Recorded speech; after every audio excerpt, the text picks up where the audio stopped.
جگا دو یا رسول اللہ، اندھیری قبر میں مجھ کو اکیلا چھوڑ جائیں گے، اندھیری قبر میں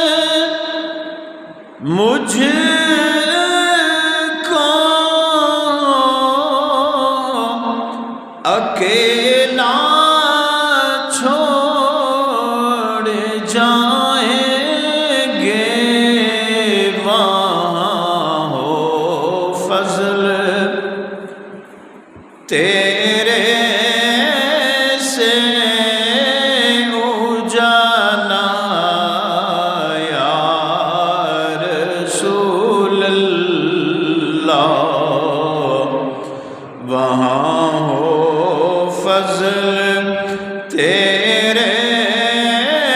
سے اجالا یا رسول اللہ،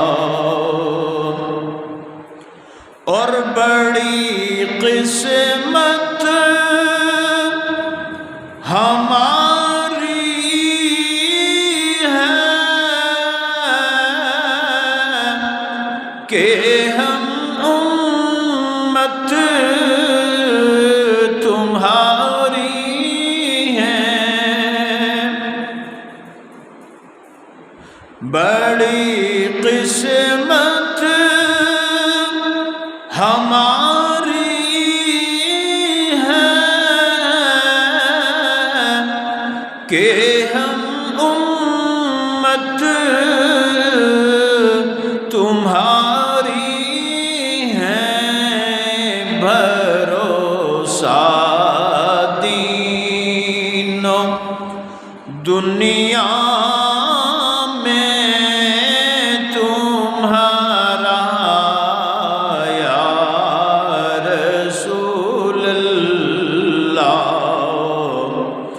بھروسہ دین و دنیا میں تمہارا یا رسول اللہ،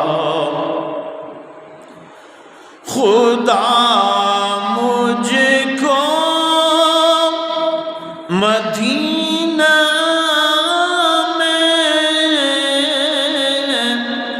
جو لے جائے تو قسمت ہے،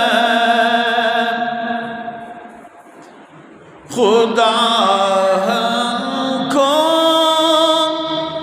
مدینہ میں جو لے جائے تو قسمت ہے کہ روزہ جا کے ہم دیکھیں تمہارا یا رسول اللہ، کہ روزہ جا کے ہم دیکھیں تمہارا یا رسول اللہ، محبت غیر سے میری چھوڑا دو یا رسول اللہ، ہمیں اپنا ہی دیوانہ بنا دو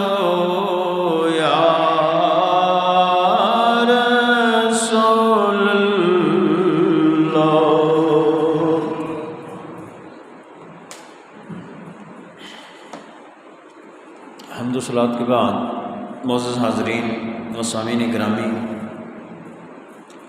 درود شریف کے فضائل کے ضمن میں آقا کریم صلی اللہ تعالی علیہ وسلم کے مبارک فرمان کا مفہوم آپ حضرات کی سماعتوں کی نظر ہمارے آقا مولا صلی اللہ تعالی علیہ وسلم نے ارشاد فرمایا کہ میں اہل محبت کا درود پڑھنا خود سنتا ہوں،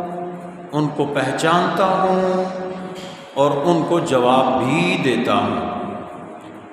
تو جو اہل محبت ہیں وہ بڑے خوش قسمت ہیں کہ آقا کریم صلی اللہ تعالی علیہ وسلم کی خدمت اقدس میں آپ کے اکرام، آپ کے اعزاز کی خاطر جو اللہ سبحانہ و تعالی نے ملائکہ کی ڈیوٹیاں لگائی ہیں کہ وہ آپ کے امتیوں کا حضور تک درود و سلام پڑھنا پہنچاتے ہیں، حضور محبت والوں کا درود پڑھنا خود سماعت فرماتے ہیں اور پڑھنے والوں کو باذن اللہ پہچانتے بھی ہیں اور آپ اس کا جواب بھی عطا کرتے ہیں۔ اور ہم سب کو اللہ سبحانہ و تعالی سے یہ دعا کرنی چاہیے کہ اللہ تعالی ہمارا شمار بھی اہل محبت میں فرمائے۔ آج یہ ماہ سفر کا آخری جمعۃ المبارک ہے اور گفتگو کرنے کے لیے ہمارے پاس عنوانات تو بہت زیادہ تھے، لیکن ہم نے آج کی اس نشست میں گفتگو کے لیے جو میں نے موضوع منتخب کیا ہے وہ ہمارے اور آپ کے آقا صلی اللہ تعالی علیہ وسلم کے بہت ہی پیارے اور لاڈلے نواسے اور حضرت مولا کائنات کی آنکھوں کی ٹھنڈک، حضرت سیدہ کائنات کی آنکھوں کا چین، ان کی آنکھوں کا نور، دل کا سرور، اور امت کی ایک عظیم ترین ہستی جو خلیفہ راشد پنجم ہیں، حضرت سیدنا امام حسن مجتبی رضی اللہ تعالی عنہ کے حوالے سے میں آج کی نشست میں کچھ معروضات پیش کروں گا، کیونکہ آپ کی جو شہادت ہے اس کے بارے میں دو اقوال ہیں، ایک 28 صفر کا ہے اور ایک 5 ربیع الاول کا ہے، اور بدقسمتی سے ہمارے ہاں خصوصاً آپ کے یوم شہادت کو تو بالکل ہی تقریباً نسیہ منسیہ کر دیا گیا ہے۔ اس لیے میری بہت عرصے سے، بہت پہلے سے میرا یہ معمول ہے کہ حضرت امام حسن مجتبی علیہ السلام ورضی اللہ تعالی عنہ کے یوم شہادت کے حوالے سے میں اپنے سامعین کو چند معروضات ان کے گوش گزار کرتا ہوں جمعہ کے اجتماع میں، اور میں کوشش کرتا ہوں کہ اس حوالے سے کوئی مضمون بھی لکھوں، کیونکہ یہ وہ ہستی ہے کہ جنہوں نے صحیح معنوں میں امت مسلمہ پہ احسان کیا۔ یوں تو آقا کریم صلی اللہ تعالی علیہ وسلم کے گھرانے کے ہر فرد کا اور حضور کے صحابہ کرام میں سے ہر ایک ہستی کا امت پہ اتنا احسانوں کا بار ہے کہ امت اس کے تشکر کے طور پہ اس کا عشر عشیر بھی ادا نہیں کر سکتی، لیکن حضرت سیدنا امام حسن مجتبی رضی اللہ تعالی عنہ کو چونکہ آقا کریم صلی اللہ تعالی علیہ وسلم سے ایک خاص قرب تھا، تو اس لیے ان کا مقام اور ان کا مرتبہ ایک الگ ہی حیثیت رکھتا ہے۔ اور میں تبرکاً جو چند ہستیاں، ویسے یہ سفر کا مہینہ اس میں بہت سے بزرگان دین کا وصال ہوا ہے، ان کے اعراس منائے جاتے ہیں، اور ان میں 3-4 ہستیوں کا میں مختصر 1-2 منٹ میں تذکرہ تبرکاً کرنا چاہتا ہوں، تاکہ ہمارے سامعین کو، ہمارے حاضرین کو ان کے حوالے سے بھی یہ احساس ہو کہ ہم تو اپنے سیاسی رہنماؤں کے دنوں کو بہت یاد رکھتے ہیں جو موجودہ دور کے سیاسی رہنما ہیں، لیکن جو ہمارے حقیقی ہیروز ہیں ان کے بارے میں ہم کتنی غفلت کا شکار ہیں۔ 18 صفر یعنی وصال کے حوالے سے جو اس وقت میرے ذہن میں ہستیاں آ رہی ہیں، 18 صفر المظفر کو حضرت سیدنا عثمان بن علی حجویری المعروف حضرت داتا گنج بخش رحمۃ اللہ تعالی علیہ کا یوم وصال ہے اور آپ کا عرس منایا جاتا ہے۔ حضرت داتا صاحب رحمۃ اللہ تعالی علیہ وہ ہستی تھی کہ جن کے بارے میں علامہ اقبال بھی کہہ گئے کہ سید حجویر مخدوم مرقد او پیر سنجر را حرم، یعنی حضرت داتا علی حجویری وہ ہستی ہیں کہ جن کے دربار پہ حضرت سلطان الہند بھی آ کے وہاں پہ حاضری دیتے ہیں، اور وہاں انہوں نے چلہ کیا اور پھر مشہور زمانہ جو انہوں نے شعر کہا، گنج بخش فیض عالم مظہر نور خدا ناقصارا پیر کامل کاملارا رہنما۔ حضرت داتا صاحب وہ ہستی ہیں کہ جنہوں نے سرزمین پنجاب میں بہت پہلے تقریباً 1000 سال کچھ کم پہلے یہاں تشریف لائے اور آپ نے لوگوں کو دین سے روشناس کیا۔ اسی طرح 23 صفر المظفر کو اہل سنت کی نوجوانوں کی خصوصاً دلوں کی دھڑکن اور ایک ایسی شخصیت کہ جنہوں نے سنی قوم کو ایک عجیب ولولہ اور تازہ ولولہ بلکہ دیا۔ محمد سلیم قادری شہید علیہ رحمہ کا یوم شہادت ہے۔ انہوں نے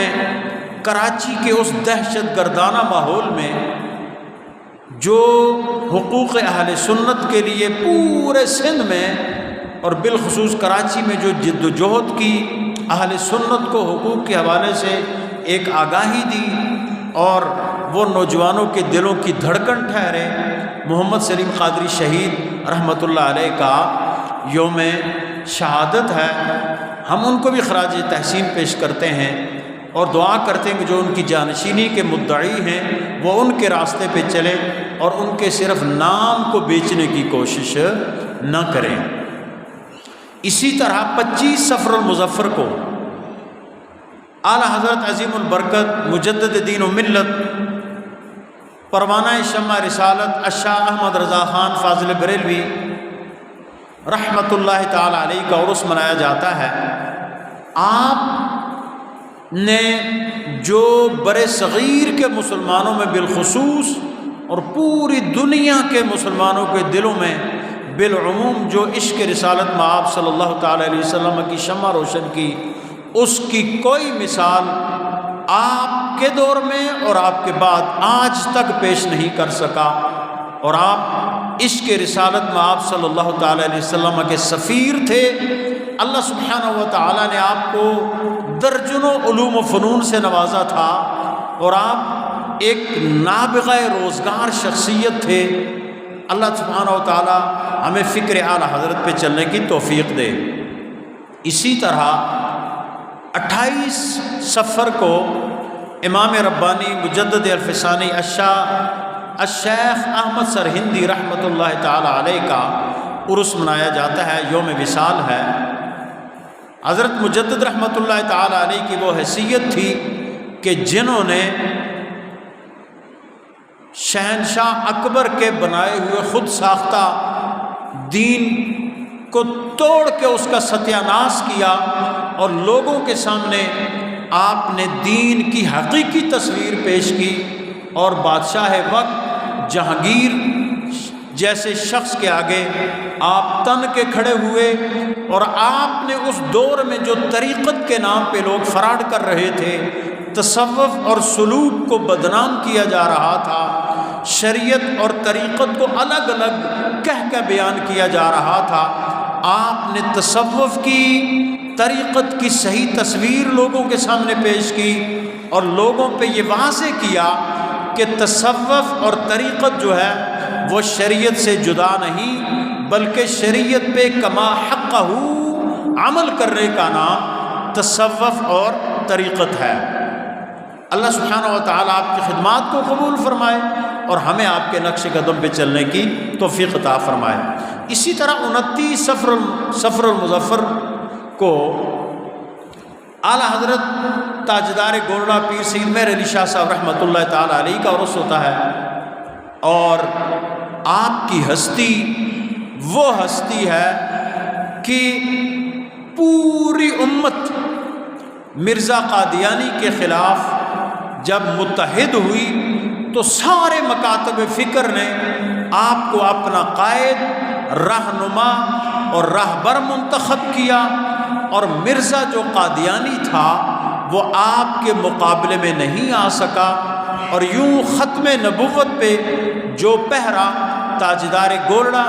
حضرت پیر سید مہر علی شاہ صاحب رحمۃ اللہ تعالی علیہ نے دیا، وہ اپنی مثال آپ ہے۔ حضور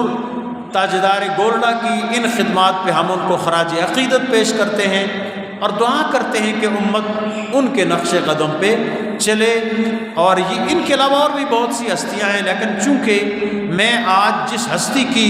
بات کرنا چاہتا ہوں وہ ان ساری ہستیوں سے بلند اور ورا ہے، اور وہ رسول اللہ صلی اللہ تعالیٰ علیہ وسلم کے وہ لاڈلے نواسے ہیں کہ جن کے بارے میں ہمارے آقا و مولا صلی اللہ تعالیٰ علیہ وسلم کے متعدد فرامین ہیں، اور اس سلسلے کا ایک فرمان بخاری شریف کا جو میں نے آپ کے سامنے پڑھا ہے، دیگر کتب حدیث میں بھی ہے، اس حوالے سے میں چند گزارشات کروں گا تاکہ ہمیں پتہ چلے کہ ہمارے جو اصل ہیرو ہیں، ہمارے اصل راہبر ہیں، ہمارے اصل رہنما ہیں، وہ کون ہستیاں ہیں۔ اس سلسلے میں پہلے میں نے قرآن مجید فرقان حمید برہان رشید کی سورہ مریم کی آیہ نمبر 63 تلاوت کی، اور سورہ احزاب کی آیہ نمبر 33 کا دوسرا حصہ میں نے تلاوت کیا۔ سورہ مریم کی آیہ مبارکہ میں اللہ سبحانہ و تعالیٰ نے ارشاد فرمایا، ان الذین آمنوا وعملوا الصالحات سیجعل لهم الرحمن ودا، کہ جو لوگ ایمان لائے اور انہوں نے اچھے عمل کیے، نیک عمل کیے، اللہ سبحانہ و تعالی ان کے لیے عنقریب محبتیں پیدا کر دے گا۔ یعنی یہ جو اللہ والے ہیں، اللہ سبحانہ و تعالی کو ان کی ادائے اطاعت اتنی پسند ہے کہ اللہ سبحانہ و تعالی نے ان کی محبت اپنی مخلوق کے دلوں میں ڈال دی۔ آپ دیکھیں، ہم لوگ عمومی طور پہ ہمارے معاشرے کے لوگ کسی سیاسی جماعت کے جلسے میں جاتے ہیں، کسی سیاستدان کے پاس جاتے ہیں، حکمران وقت کے پاس جاتے ہیں، تو وہ کسی نہ کسی لالچ میں جاتے ہیں، کوئی فائدہ لینے کے لیے جاتے ہیں، دنیاوی فائدے کے لیے۔ لیکن آپ دیکھیں کہ اللہ کے ولیوں کے دنیا سے چلے جانے کے سینکڑوں سال بعد بھی ان کے مزارات پہ لوگ صبح و شام کشاں کشاں چلے آ رہے ہیں، اور وہاں پہ وہ اپنی بہتری کے لیے دعائیں مانگتے ہیں، اللہ والوں کے وسیلے سے اپنے لیے دعائیں مانگتے ہیں۔ اور یہ کیا ہے؟ وہ محبت ہے جو اللہ نے اپنی مخلوق کے دلوں میں ان کے لیے ڈال دی ہے۔ اور جو آیہ مبارکہ سورہ احزاب کی میں نے پڑھی، اس کا دوسرا حصہ، اس میں اللہ سبحانہ و تعالیٰ نے حضرات اہل بیت اطہار کے حوالے سے خوشخبری عطا فرمائی ہے، انما یرید اللہ لیذھب عنکم الرجس اہل البیت ویطہرکم تطہیرا، کہ بے شک اللہ یہ چاہتا ہے، رسول اللہ کے اہل بیت، اللہ سبحانہ و تعالیٰ یہ چاہتا ہے کہ لیذھب عنکم الرجس، تم سے وہ ہر طرح کی ناپاکی کو دور کرے، ویطہرکم تطہیرا، اور تمہیں کامل طور پہ پاک کر دے۔ یہ اس آیہ مبارکہ کا لفظی ترجمہ ہے۔ اور جو حدیث پاک میں نے بخاری شریف کی آپ کے سامنے پڑھی، میرے اور آپ کے آقا صلی اللہ تعالیٰ علیہ وسلم نے حضرت سیدنا امام حسن مجتبی کے حوالے سے حضور نے ارشاد فرمایا، ان ابنی ھذا سید، میرا یہ بیٹا جو ہے یہ سردار ہے، لعل اللہ ان یصلح بہ بین فئتین عظیمتین من المسلمین، ان قریب اور ایسا ہو سکتا ہے کہ اللہ سبحانہ و تعالی اس کے ذریعے مسلمانوں کی دو بڑی جماعتوں میں صلح کروا دے۔ یہ حضرت امام حسن مجتبی رضی اللہ تعالیٰ عنہ کے حوالے سے ہمارے آقا صلی اللہ علیہ وسلم نے ارشاد فرمایا، آپ کی جو ولادت باسعادت ہے وہ سن 3 ہجری کو مکہ المکرمہ میں ہوئی اور آپ کی شہادت سن 49 ہجری کو ہوئی، اور آپ مثلاً کم عمری میں ہی آپ شہید ہو گئے، لیکن جتنا عرصہ آپ زندہ رہے آپ نے اسلام کے لیے، مسلمانوں کے لیے اور دینی قدروں کے پروان چڑھانے کے لیے حضرت امام حسن مجتبیٰ نے جو خدمات پیش کی، جو خدمت کی، وہ رہتی دنیا تک یاد رہے گی۔ آپ کے فضائل، آپ کے مناقب بے شمار ہیں، لیکن آج چونکہ ہمارے جو معاشرے میں ایک عدم تحمل کا ایک ماحول ہے، عدم برداشت کا ایک ماحول ہے، بد زبانی کا ایک ماحول ہے، بد کلامی کا ایک ماحول ہے، دوسروں کو لوگ برداشت کرنے کے لیے تیار نہیں ہیں، ذرا ذرا سی باتوں پہ لوگ آپس میں لڑ پڑتے ہیں، اخلاقی قدروں کو پامال کرتے ہیں، اور یعنی بالکل ہر طرح کی اخلاقی حدود و قیود سے آزاد ہو کے وہ دوسروں پہ زبان تام دراز کرتے ہیں، جس حد تک وہ کر سکتے ہیں بلکہ اس سے زیادہ کرنے کی کوشش کرتے ہیں۔ تو اس صورتحال میں آپ کی زندگی کے اس ایک پہلو کہ جو میں نے حدیث پاک آپ کے سامنے پڑھی، اس حوالے سے میں بات کروں گا تاکہ ہم سوچیں، ہم غور کریں کہ ہم کدھر جا رہے ہیں۔ ہم جن ہستیوں سے محبت کی بات کرتے ہیں، ہم جن ہستیوں سے اپنی عقیدت کا اظہار کرتے ہیں، ان ہستیوں کا کردار کیا تھا اور ہمارا کردار کیا ہے؟ اور ظاہر سی بات ہے، یہ تو بہت عجیب بات ہوگی کہ ہم دعویٰ تو یہ کریں کہ ہم ان سے بہت محبت کرتے ہیں، ہم ان کی بہت عقیدت رکھتے ہیں، لیکن ہمارا عمل ان کے خلاف ہو۔ تو اس حوالے سے میں نے جس چیز پہ توجہ مرکوز کی ہے آج کی گفتگو میں، وہ ہے حضرت امام حسن مجتبیٰ رضی اللہ تعالی عنہ کا حضرت سیدنا امیر معاویہ رضی اللہ تعالی عنہ سے صلح کرنا۔ آپ چونکہ خلافت راشدہ، یہ بات ذہن میں رکھیں، ویسے تو رسول اللہ صلی اللہ علیہ وسلم کا ہر صحابی، اہل بیت اطہار ہوں یا صحابہ کرام، سارے راشد اور مرشد ہیں، سب کے سب، لیکن جو خلافت راشدہ علی منہاج النبوہ ہے، اس کی مدت آقا کریم صلی اللہ تعالیٰ علیہ وسلم نے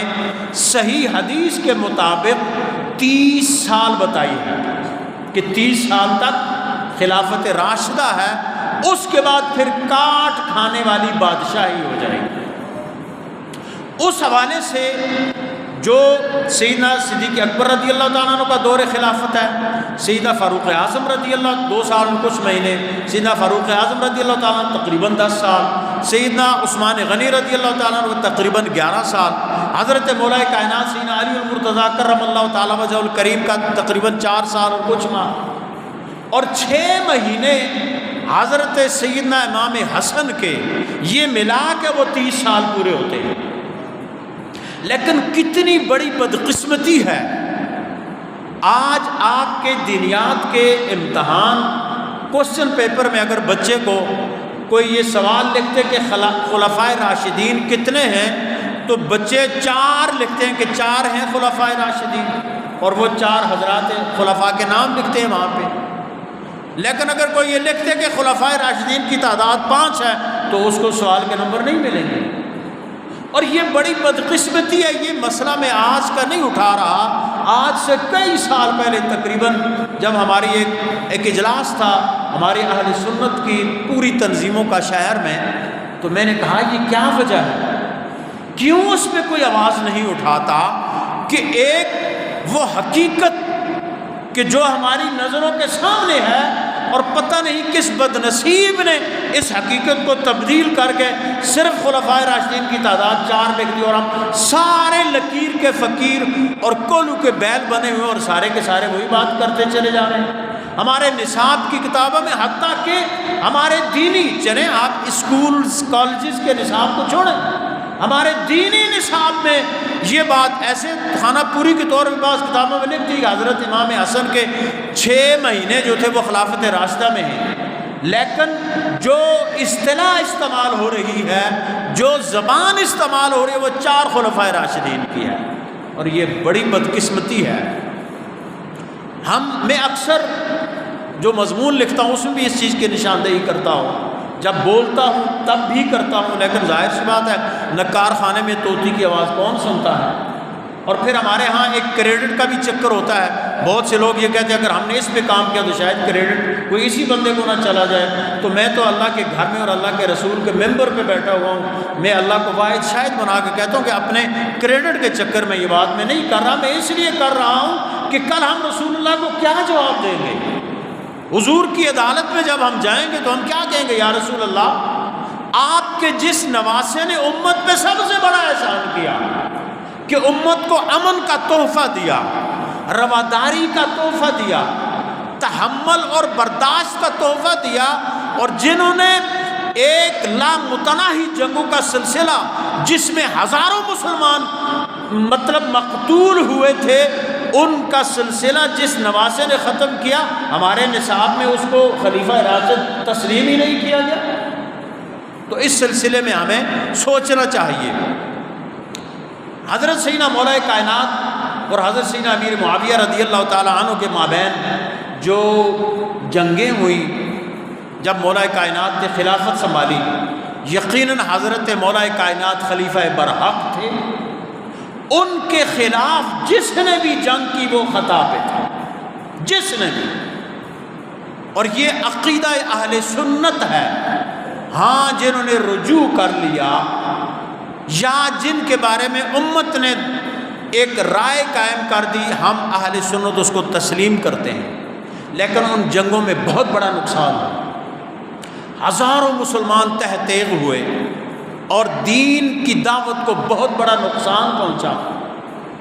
اور میں شاید یہ بات آپ کے سامنے کر ہی دوں تو چلیں، کوئی ایسا مسئلہ نہیں ہے۔ گزشتہ دنوں مجھے ایک کلپ ملا،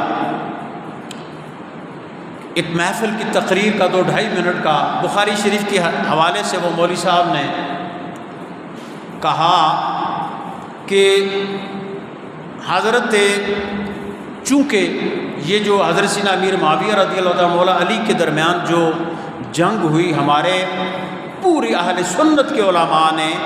اس کو حضرت امیر معاویہ کی خطا اجتہادی قرار دیا، اور انہوں نے وہاں پہ یہ کہا، وہ ادباً خطا اجتہادی ہے، ورنہ ہزاروں مسلمانوں کا قتل کرنا یہ ایک بہت بڑی بات ہے۔ حدیث پاک کا انہوں نے مفہوم بخاری شریف کی جو حضرت ابو بکر رضی اللہ تعالیٰ سے روایت ہے، بیان کرتے ہوئے انہوں نے بہت بڑی جسارت کی، بہت بڑی جرت کی، اور میں سمجھتا ہوں کہ بہت بڑی بے ادبی کی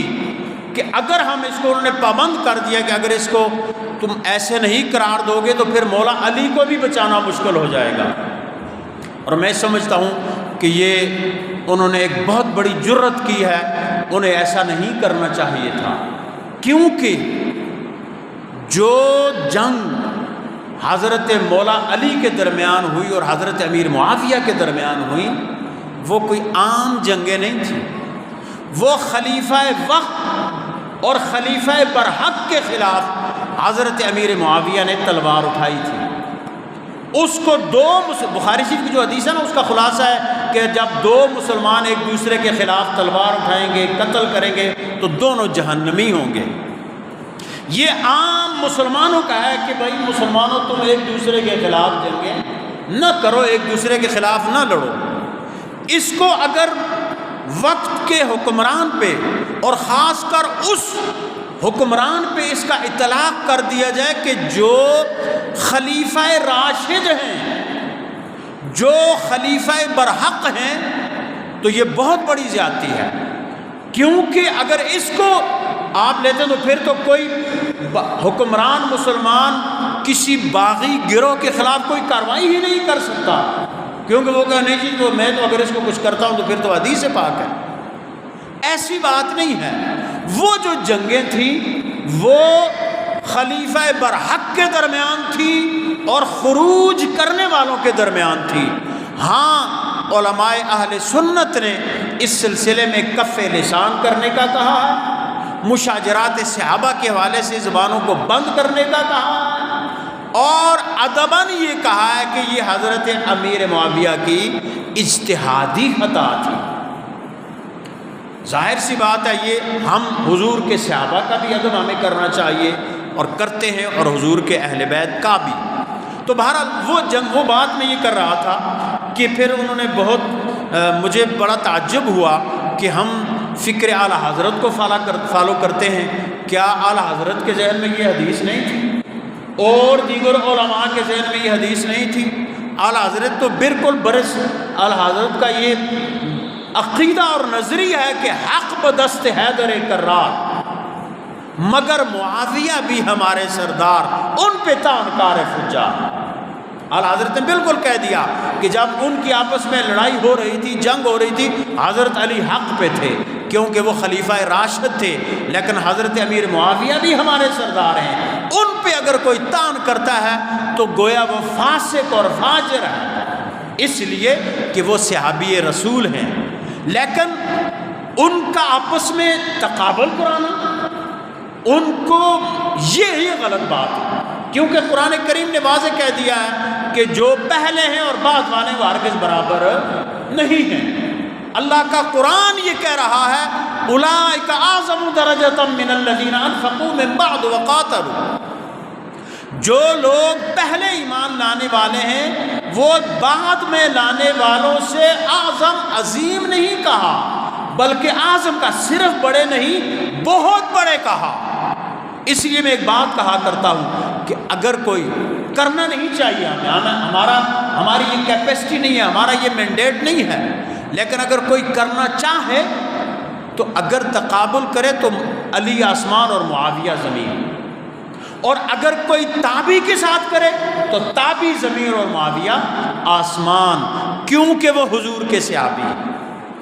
اس لیے تقابل۔ اور پھر انہوں نے ایک اور بات کی کہ حضرت امام حسن نے، بہرحال میں کیونکہ وہ خاص اس موضوع پہ بات کرنا چاہتا ہوں جو تحمل آپ کی سیرت کا ایک حصہ تھا، لیکن یہ بات درمیان میں ایسے ضمناً مجھے یاد آ گئی کہ ان میں ہمیں یا ہمارے علماء کو نہیں پڑھنا چاہیے، جو ہماری اصلاح کے پہلو ہیں، جو ہماری بہتری کے پہلو ہیں، عوام کے سامنے انہیں ڈسکس کرنا چاہیے، اور اس کے علاوہ کچھ بھی نہیں۔ دوسری جو بات جی کہ حضرت امیر معاویہ رضی اللہ تعالی عنہ حضرت امام حسن کے پیر تھے، تو یہ بات بالکل غلط،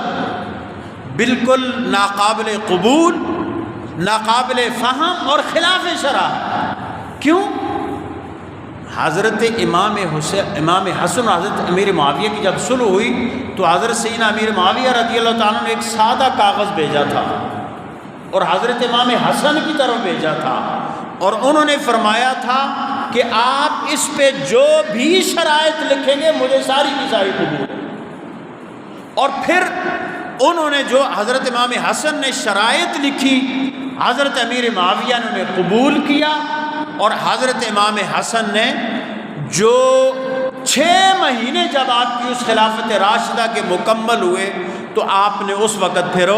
خلافت راشدہ چھوڑ دی، اور حضرت امیر معاویہ کو یہ لکھا کہ یہ اللہ جانتا ہے کہ مجھ میں اور تم میں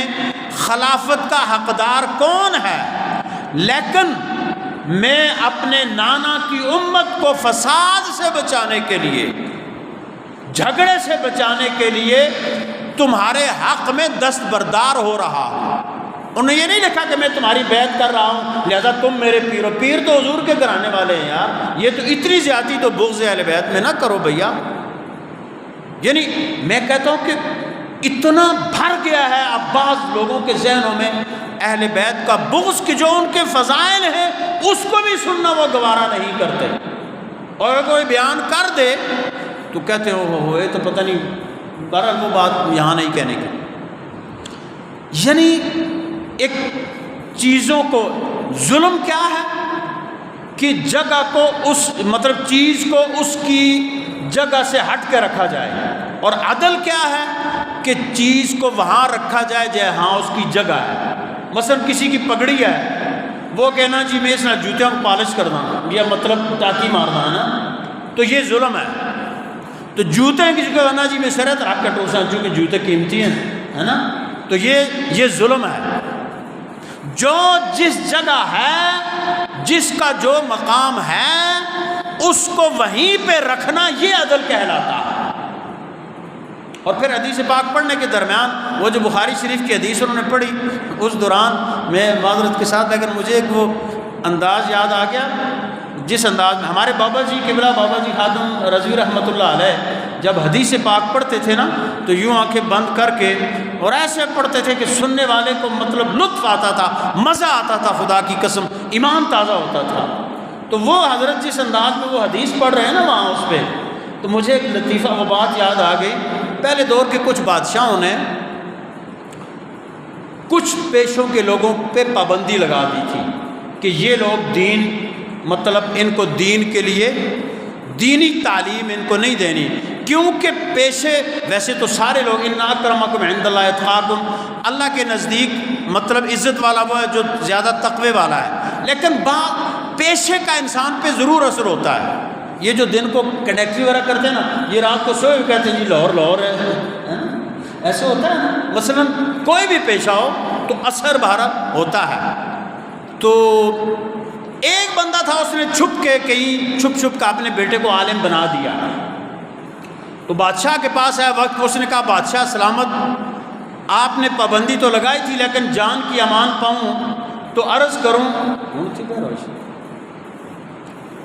جان کی امان پاؤں تو عرض کروں کہ میں نے اپنے بیٹے کو عالم بنا دیا ہے.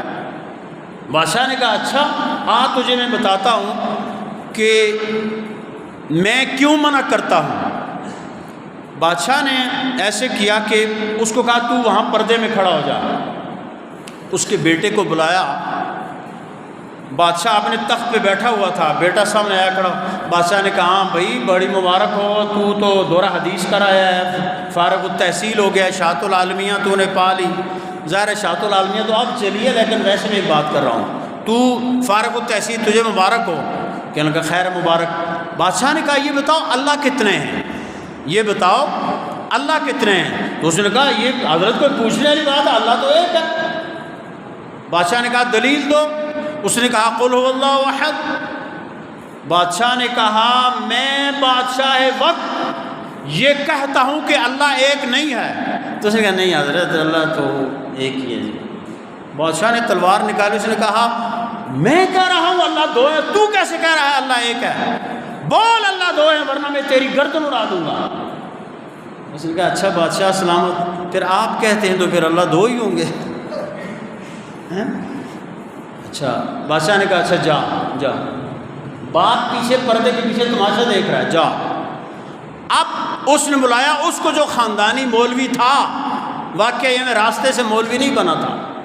خاندانی عالم تھا، اس کو بلایا. کھڑا ہو گیا بادشاہ کے سامنے. بادشاہ نے کہا بتاؤ اللہ کتنے ہیں؟ اس نے کہا اللہ ایک ہے. اللہ ایک ہے. بادشاہ نے کہا دلیل دو. اس نے کہا قل هو اللہ احد، وہ اللہ ایک ہے. بادشاہ نے کہا میں کہتا ہوں اللہ ایک نہیں ہے. اس نے کہا آپ غلط کہتے ہیں، اللہ ایک نہیں ہے، اللہ ایک ہے، وہ واحد ہے. اس نے کہا نہیں دو ہیں. اس نے کہا نہیں اللہ ایک ہے. بادشاہ نے تلوار یوں سونتی اس کی طرف کہ بولو اللہ دو ہیں ورنہ میں تمہاری گردن اڑا دوں گا. اس نے کہا بادشاہ سلامت، آپ میری گردن کیا اڑاؤ، آپ میرے جسم کی بوٹی بوٹی کر دو، میرے جسم کی ہر بوٹی سے یہی نکلے گا قل هو اللہ احد، وہ اللہ ایک ہے. بادشاہ نے اس کو کہا ہون دیکھ یہ ہوتا ہے اصلی مولوی. اس واسطے میں منع کرتا تھا تمہیں کہ بھائی تم اس طرح کے لوگوں کو مولوی نہ بناؤ، وہ دین کو بدنام کریں گے. وہ مجھے اس وقت وہ جب حدیث پڑھ رہے ہیں نا بڑے عجیب سے انداز میں، مطلب عجیب ایک انداز وہ میرے پاس کلپ ان کا ہے، تو عجیب انداز میں نے کہا بھیا کیا تم سے پہلے کوئی عالم نہیں ہوا، آج تم عالم آ گئے کہ تمہارے اوپر اس حدیث کا راز کھلا. ہم جن کو فالو کرتے ہیں اعلیٰ حضرت عظیم البرکت ان کی نظروں سے یہ حدیث نہیں گزری ہوگی؟ اور کیا تم مولا کائنات کو کوئی عام آدمی سمجھتے ہو، عام مسلمان سمجھتے ہو؟ انہوں نے تو بغاوت کرنے والوں کے خلاف تلوار اٹھائی تھی اور حق پہ تھے وہ۔ یہ اہل سنت کا متفق کا عقیدہ ہے جو اس سے پھرا ہوا ہے۔ میں اسی لیے کہتا ہوں یار اتنے بغض علی میں آگے نہ بڑھو بھیا، نہیں، بس ہمارا اہل سنت کا عقیدہ ہے کہ خلافت میں جس طرح ترتیب ہے افضلیت کی وہی ترتیب ہے۔ افضل البشر بعد الانبیاء بالتحقیق سیدنا صدیق اکبر ہیں، لیکن اب ایک ہوتی ہے افضلیت اور ایک ہوتی ہے فضیلت۔ مثلا میں ایک مثال دے دوں، کوشش کرتا ہوں بات ختم کرنے کی۔ مثلا ایک بچہ آج کا 9th کے رزلٹ آئے ہوئے ماشاءاللہ، ہمارے سرکاری اسکولوں نے تو کمال کیا ہوا ہے ماشاءاللہ۔ ایک بچہ ہے وہ امتحان دیتا ہے، ایک بچہ ہے وہ سارے مضمونوں میں فیل ہو جاتا ہے، ایک بچہ ہے وہ کسی ایک مضمون میں پورے فل کے فل نمبر لے لیتا ہے، اور کسی مضمون اس کے نمبر بہت کم آ جاتے ہیں۔ لیکن اوورآل جو پوزیشن گنی جائے گی وہ سارے مضمونوں کے نمبروں کو جب آپ کاؤنٹ کریں گے تو اس کے بعد پوزیشن طے ہوگی کہ بھئی اس بچے کی یہ فرسٹ ڈویژن میں ہے، سیکنڈ میں ہے، A1 ہے، A ہے، جو بھی ہے سو اینڈ سو۔ اب کسی ایک مضمون میں، کسی 2 مضامین میں اگر کسی بچے کے زیادہ نمبر ہیں تو اس پہلے والے کی اس افضلیت میں کوئی فرق نہیں آتا، وہ تو آلموسٹ پہلے نمبر پہ ہے۔ اسی طرح یعنی بغض میں لوگ اس قدر بڑھ گئے نا، میں نے سنا کہا گیا کہ بھئی کسی بھی معاملے میں اگر کوئی علی کے بارے میں کہتا ہے پہلا نمبر ہے تو وہ پکا رافضی ہے۔ استغفر اللہ معاذ اللہ۔ بھئی بچوں میں اسلام لانے میں پہلا نمبر کس کا ہے؟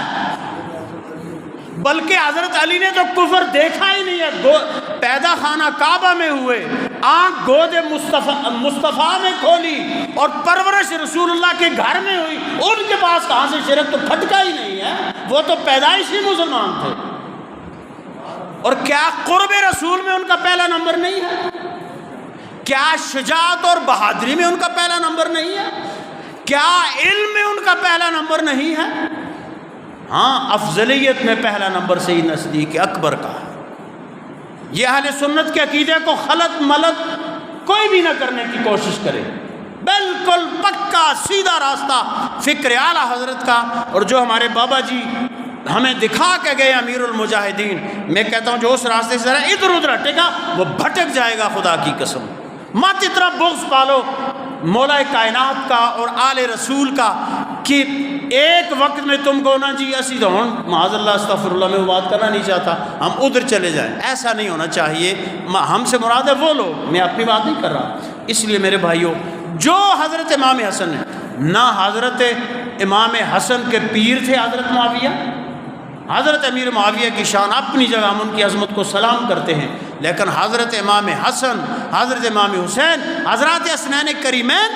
حضرت مولا کائنات، حضرت سیدہ کائنات آسمان ہیں اور ان کے مقابلے میں یہ زمین ہے۔ اور ایک تابعی چاہے وہ حضرت عمر بن عبدالعزیز ہوں، حضرت حسن بصری ہوں، حضرت اویس قرنی ہوں، ان کے تقابل میں معاویہ آسمان اور وہ زمین ہیں۔ اس لیے اس عقیدے پہ قائم رہیں، اس عقیدے کے خلاف جو بھی، ایسا نہیں ہے کہ میں نے آپ سے پہلے کہا تھا، انشاءاللہ ہمارے اس مسجد میں اس مائک سے کسی کو نفرت کا پیغام نہیں ملے گا۔ میں ہمیشہ جو ہمارے علماء یہاں آتے ہیں ان سے میں گزارش کرتا ہوں، بھائی اپنا عقیدہ کھل کے بیان کرو، قرآن و سنت کی روشنی میں بیان کرو، لیکن خواہ مخواہ کے فتنے نہیں پیدا کرنے، خواہ مخواہ کسی کو مطلب خواہ مخواہ کے فتویٰ بازیاں نہیں کرنی۔ بس جو فکر ہے اہل سنت کی، جو فکر ہے ہمارے امام کی، اس پہ ہم چلیں۔ ویسے بھی جو حضرت امام حسن نے جو حضرت امیر معاویہ کو وہ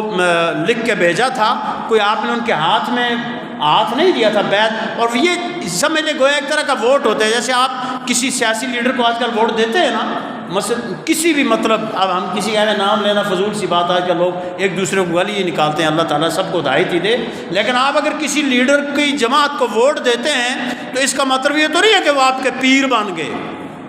ایک سیاسی حکومت کے لیے آپ نے اگلے کو منتخب کر لیا، سو کر لیا، بس بات ختم۔ اس لیے وہ پیر نہیں تھے بلکہ پیر حضور کے گھر والے ہیں ساری کائنات کے۔ اور یہ بات کہنا، اور میں سید محمد ہاشمی میاں کی بات کو یہاں کوٹ کرنا چاہوں گا کہ انہوں نے فرمایا ہے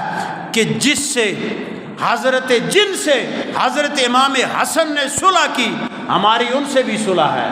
اور جس سے حضرت امام حسین نے جنگ کی اس سے ہماری بھی جنگ ہے۔ اب تو ہمارے اندر ایسے شہزادے بھی پیدا ہو گئے ہمارے سنیوں میں، وہ کہتے ہیں نا جی یزید کو برا نہ آکھو، کیوں بھائی تسی یزید کو برا آکھو تو پھر یہ حضرت امیر معاویہ کا اثر پہندا ہے، یہ دوسرے کا اثر، اور یار تمہاری سوچ پہ لعنت، خدا کی قسم، یہ